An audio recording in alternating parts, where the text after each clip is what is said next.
శాసనసభ్యుల కోట ఎమ్మెల్సీ ఎన్నికల్లో 5 స్థానాలను దక్కించుకుంటామన్న ధీమాలో తెరాస ఉంది.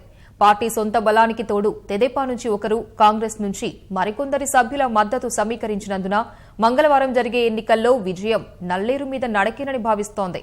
తెరాసలో చేరికపై మహేశ్వరం ఎమ్మెల్యే మాజీ మంత్రి సబితా ఇంద్రారెడ్డి నేడు నిర్ణయాన్ని ప్రకటించనున్నారు. ఎమ్మెల్యే కోటా కింద ప్రస్తుతం 5 ఎమ్మెల్సీ స్థానాలకు ఈ నెల 12న ఎన్నికలు జరగనున్నాయి. తెరాస 4 స్థానాల్లో పోటీ చేస్తుండగా మిత్రపక్షం మజ్లిస్కు 1 స్థానాన్ని కేటాయించగా కాంగ్రెస్ ఒకరిని బరిలో నిలిపింది. శాసనసభలోని 120 మంది సభ్యులు పోలింగ్కు హాజరైతే 21 ఓట్లు వచ్చిన అభ్యర్థిని ప్రథమ ప్రాధాన్యం కింద గెలిచినట్లు భావిస్తారు. సభ్యులు ఎవరైనా గైర్హాజరైతే ప్రథమ ప్రాధాన్యత శాతం తగ్గుతుంది. తెరాసకు ప్రస్తుతం 91 మంది సభ్యుల సొంత బలంతో పాటు 7 మజ్లిస్ సభ్యుల మద్దతు ఉంది. తెదేపా నుంచి ఒకరు, కాంగ్రెస్ నుంచి 5 మద్దతు తెలిపే అవకాశం ఉన్నందున తమ బలం 104కు చేరుతుందని అధికార పార్టీ భావిస్తోంది.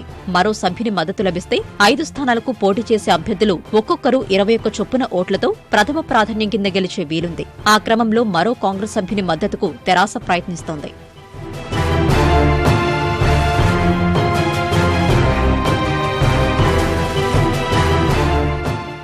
ఇప్పటికే తెదేపా నుంచి సండ్ర వెంకటవీరయ్య, కాంగ్రెస్ నుంచి రేఖా కాంతారావు, ఆత్రం సక్కు, చిరుమర్తి లింగయ్య, బానోతు హరిప్రియ తెరాసలో చేరుతున్నట్లు ప్రకటించారు. వారం క్రితం ఎంఐఎం అధ్యక్షుడు అసదుద్దీన్ ఓవైసీతో రంగారెడ్డి జిల్లా మహేశ్వరం ఎమ్మెల్యే మాజీ మంత్రి సబితా ఇంద్రారెడ్డి చర్చలు జరిపారు. ఆదివారం వారిద్దరూ ఓవైసీ నివాసానికి వెళ్లగా కేటీఆర్ అక్కడకు వెళ్లి వారితో చర్చలు జరిపారు. తెరాసలో చేరితే సబితకు మంత్రి పదవి సహా చేవెళ్ల ఎంపీ స్థానం కార్తీక్ రెడ్డికి ఇవ్వాలన్న అంశంపై చర్చించారు. తెరాస తరపున మరో అభ్యర్థి ప్రచారంలోకి వస్తున్నందున ఆ అంశంపైన మాట్లాడినట్లు తెలుస్తోంది.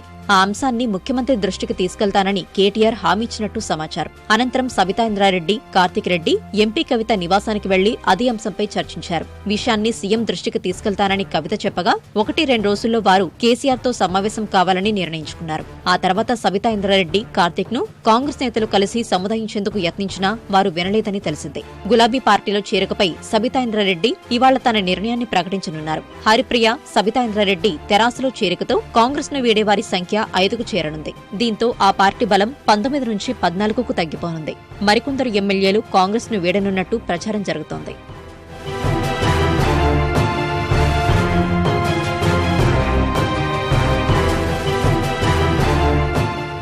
మండలి ఎన్నికల్లో రహస్య ఓటింగ్ విధానం అమల్లో ఉంటుంది. పార్టీలు విప్లు జారీ చేసే అవకాశం తక్కువ. ఆ విషయాన్ని అనుకూలంగా మార్చుకోవాలని అధికార తెరాస భావిస్తున్నట్టు తెలుస్తోంది. కాంగ్రెస్ సభ్యులు తెరాస సభ్యులకు ఓటేయడం వల్ల ఎలాంటి సమస్యలు ఉండవని ఆ పార్టీ వర్గాలు చెబుతున్నాయి.